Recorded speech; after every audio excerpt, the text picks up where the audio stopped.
Police മേധാവിയുടെ വാർത്താ സമ്മേളനത്തിടെ നാടകീയ രംഗങ്ങൾ. വാർത്താ സമ്മേളനം നടക്കുന്ന ഹാളിലേക്ക് പരാതിയുമായി ഒരാളെത്തി. വാർത്താ സമ്മേളനം നടക്കുന്ന ഹാളിലേക്ക് കടന്നത് മാധ്യമ പ്രവർത്തകൻ എന്ന് പറഞ്ഞ് 30 വർഷം കാക്കിയിട്ട ആളാണെന്ന് പരിചയപ്പെടുത്തൽ. നടന്നത് ഗുരുതര സുരക്ഷാ വീഴ്ച.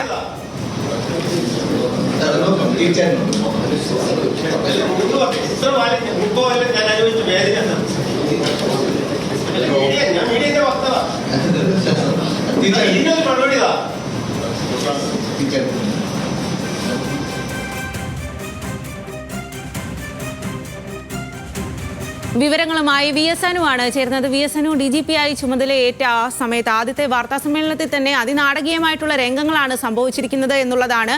എങ്ങനെയാണ് ഈ സുരക്ഷാ വീഴ്ച ഉണ്ടായത്? എന്ത് പറഞ്ഞാണ് ഇദ്ദേഹം ഈ ഒരു ഹാളിലേക്ക് കയറിയത്?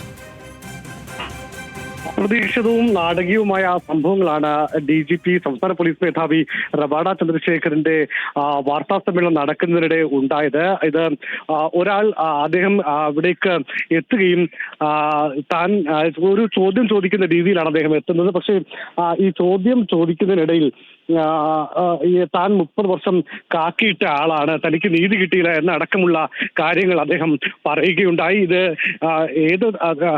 ഇതെന്താണ് എന്നടക്കമുള്ള കാര്യങ്ങൾ ചോദിച്ചെങ്കിലും പോലീസ് അവരെ മാറ്റുകയായിരുന്നു. നമുക്ക് മനസ്സിലാകുന്നത് കണ്ണൂരിലെ അഞ്ചരക്കണ്ടി സ്വദേശിയാണ് ഇദ്ദേഹം പോലീസ് സർവീസിൽ സേവനം. ഇപ്പോൾ അദ്ദേഹത്തിന്റെ